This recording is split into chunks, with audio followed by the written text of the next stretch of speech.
Oxymetazoline. This is an important topic. We give it a 3 out of 5 on our importance or yield scale. You really should know something about it, but it's not necessarily really high yield. The most common brand name that you'll see this called in the clinic is Afrin. So you should think about that, especially in the winter months when people are coming in with congestion or rhinorrhea. You really will see this medicine used at least a little bit. It is a synthetic, direct-acting adrenergic agonist, works on the alpha-1 and alpha-2 receptors. And it's usually given as a topical nasal decongestant. So what does that mean? Well, that basically means you spray it up your nose. You have a spray bottle and you spray at the same time that you inhale, and that mist goes back and covers the nasal mucosa, thus causing the effects. Now on to the mechanism of action. So this is, again, it's a direct-acting alpha-1, alpha-2 agonist.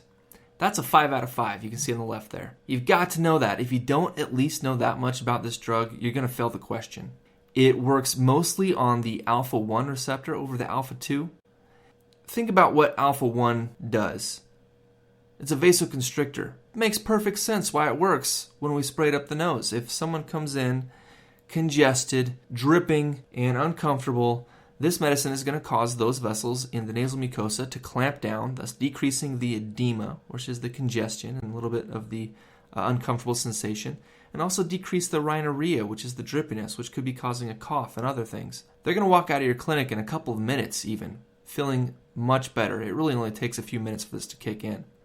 Next, a little bit less yield, 3 out of 5, the alpha-2 effects. Okay, that's not really what we use the medicine for, and that's why it's got a lower yield to it. It works on the alpha-2 subtype A adrenergic receptor mostly, and you're even not really going to see this unless you're giving higher doses. So what does alpha-2 stimulation do?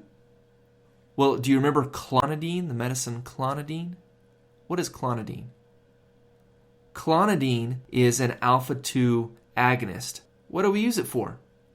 We use it to decrease blood pressure, and that's what this is going to do at very high doses. In fact, this is even sometimes called the Clonidine Effect. And I wasn't sure if I thought about this a little bit, whether I should put this in the side effects or if I should put this in the mechanism of action. And I decided to put it in the mechanism of action because we're talking about the receptors and kind of what it does. But you could also think of it as a side effect. We're not really wanting to decrease someone's blood pressure, but it happens, or can happen at high doses. Onto the clinical uses. We already hit this on the head. 5 out of 5. You absolutely have to know. Great drug for a nasal decongestant. What about the second one there? Epistaxis.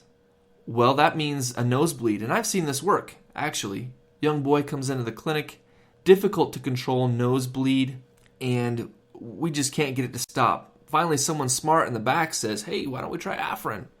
And you know what? That solved our problem. That gave him enough time to achieve hemostasis, and we got the problem fixed. Went out the door happy.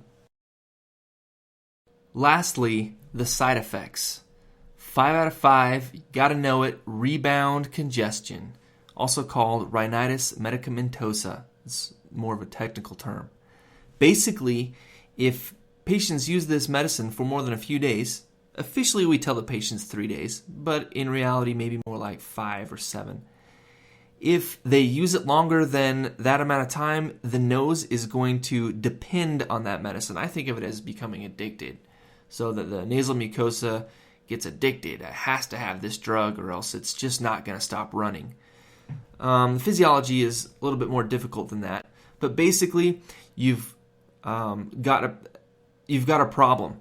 You have to have this medicine or your nose is going to run. So tell your patients, don't take it longer than 3 days or you're going to have a problem, okay? The next 2 bullets there, headache and insomnia.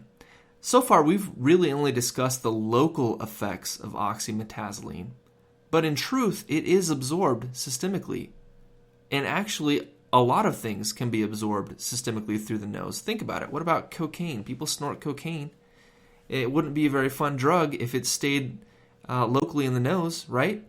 So some of this is going to be absorbed, and it is very likely that it could cause them a small headache or maybe some insomnia, and a little bit of burning and itching in the nose.